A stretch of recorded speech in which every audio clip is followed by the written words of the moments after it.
Wih, masih hype aja nih semenjak kemunculan trailer Godzilla vs Kong kemarin. Nah, karena itu gue mau berteori lagi nih. Karena ada beberapa dari temen-temen yang sedikit kurang puas dengan teori yang gue buat kemarin. Alasannya ya karena nggak dimasukkannya nama Mechagodzilla di dalam video itu. Ya mau gimana cuy, begitu trailernya muncul gue langsung gercep tuh bikin teorinya. Dan paginya udah jadi. Dan karena banyak yang menarik di trailernya, jadinya admin hanya membuat teori seputar Godzilla dan Kong aja. Nah karena biar relate sama teori sebelumnya, gue akan membuat sebuah teori lagi dan pastinya ada hubungannya dengan Mechagodzilla. Tapi bukan yang nyamar-nyamar gitu cuy. Karena gue tuh udah bikin sebenarnya penjelasan tentang kemunculan Godzilla palsu, aka Mechagodzilla. Dan itu udah lama banget, ya kira-kira 10 bulan yang lalu lah ya.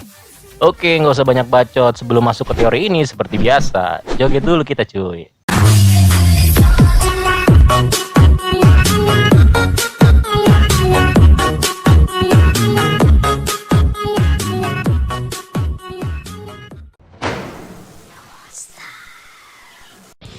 Gue akan mulai dengan Mechagodzilla yang sepertinya muncul di beberapa scene di trailer ini.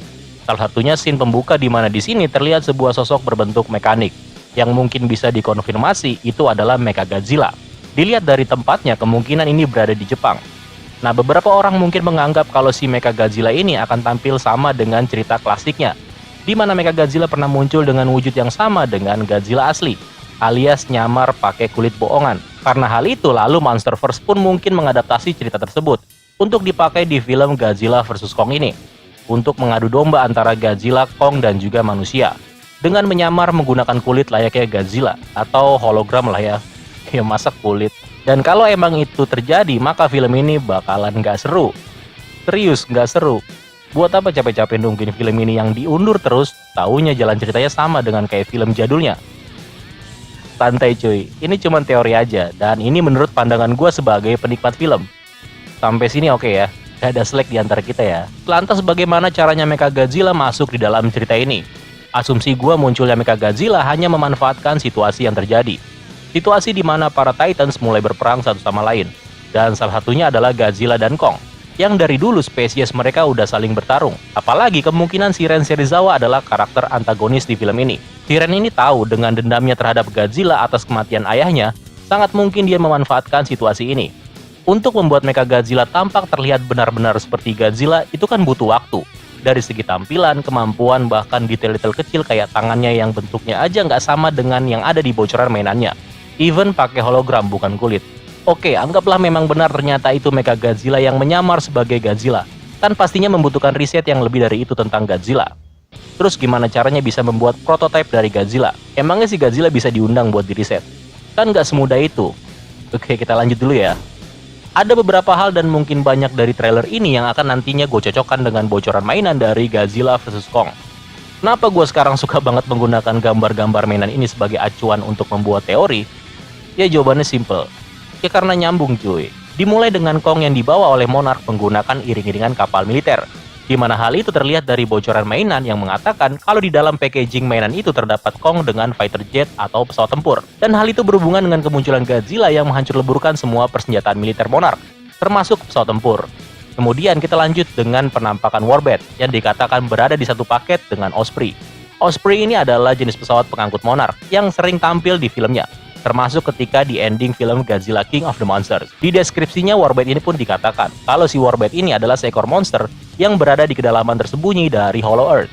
Kekuatan dari Warbird ini sanggup menghancurkan kendaraan berlapis baja dengan menggunakan taringnya yang tajam. Nah, kendaraan yang dimaksud adalah Osprey ini. Ketika Kong dan Monarch berada di Hollow Earth, sangat mungkin kalau Warbird ini menyerang para anggota Monarch yang menggunakan pesawat Osprey, di mana mungkin di dalam kapal itu terdapat si bocil yang merupakan temannya si Kong. Makanya karena itu Kong pun harus bertarung dengan kedua makhluk itu, seperti yang bisa kalian lihat di scene ini.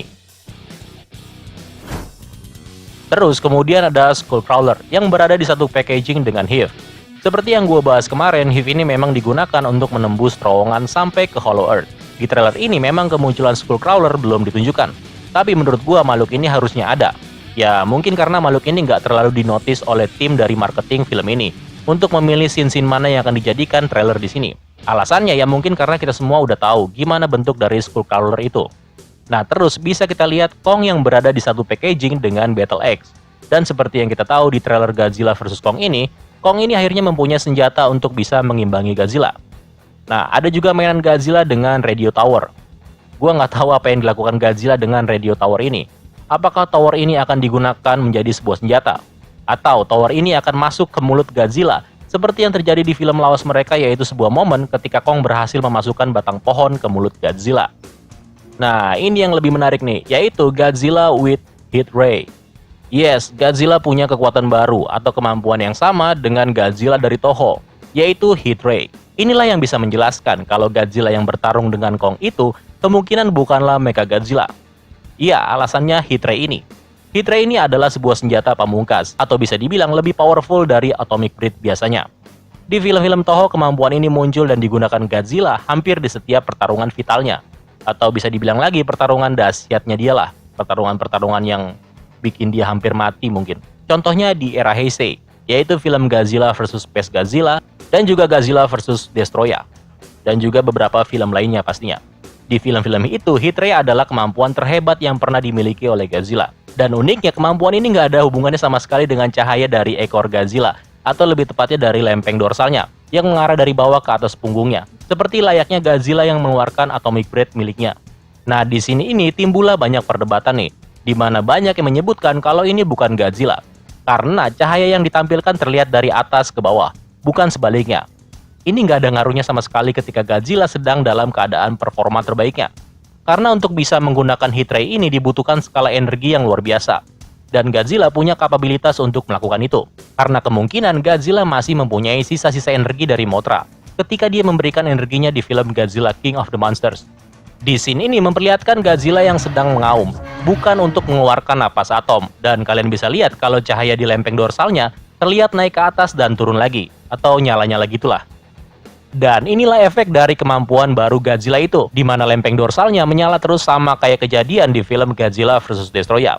Hal itu juga diperkuat dengan deskripsi di mainan ini yang mengatakan, yaitu memanfaatkan kekuatan luar biasa dari raungan gemuruh Godzilla, dan juga gesekan ekor yang sangat menghancurkan di saat si Raja Monster ini bertempur dengan Kong untuk menyelesaikan pertarungan mereka yang terjadi berabad-abad yang lalu. Jadi mereka ini udah punya dendam dari zaman dulu. Begitu ketemu, baik Godzilla dan Kong ini sadar kalau masing-masing dari mereka bukan lawan sembarangan. Mungkin karena pertarungan mereka yang dahsyat di pertarungan pertama mereka, kemampuan Heat Ray Godzilla ini keluar di pertarungan kedua mereka. Begitu juga dengan Kong yang merasa nggak bisa mengimbangi Godzilla, makanya Kong balik lagi ke Hollow Earth hanya untuk membawa senjata, dan senjata ini juga bukan senjata biasa. Kalian bisa lihat perbandingan scene ini ketika Godzilla melakukan serangan di bawah kapal dengan Godzilla yang menembakkan sinarnya ketika melawan Kong. Terlihat perbedaan yang mencolok antara volume sinar yang dikeluarkan. Karena di scene pertama ini Godzilla masih menggunakan Atomic Breath-nya, dan karena itu volume sinar yang dikeluarkan pun tampak lebih besar.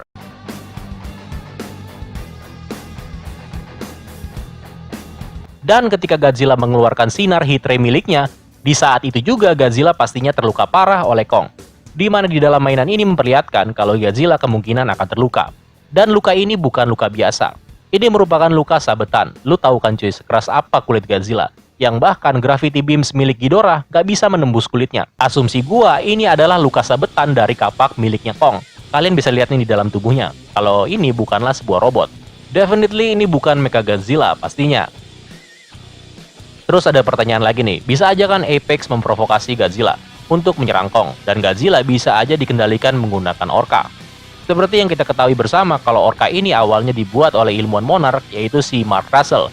Dan dialah yang membuat alat ini pertama kalinya. Dan kemudian istrinya si Emma Russell memodifikasi Orca sehingga bisa digunakan untuk mengendalikan para Titans. Dan karena alat itu udah musnah di film Godzilla King of the Monsters, maka cuma Mark Russell lah yang mempunyai kapabilitas untuk membuat kembali alat tersebut. Tapi untuk apa? Orang si Mark Russell sendiri yang nggak mau kalau Orca dibuat seperti itu. Tapi kalaupun ada alat sejenisnya seperti Orca, gue sangat gak yakin kalau itu alat bisa mengendalikan Godzilla atau memprovokasinya. Godzilla nggak perlu diprovokasi karena dia bakalan datang sendiri untuk menantang lawan-lawannya.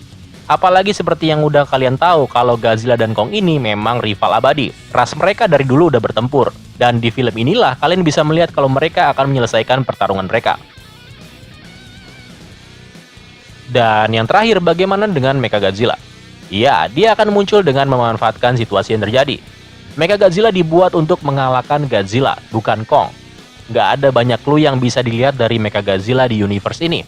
Semuanya serba sedikit kalau tentang Mechagodzilla.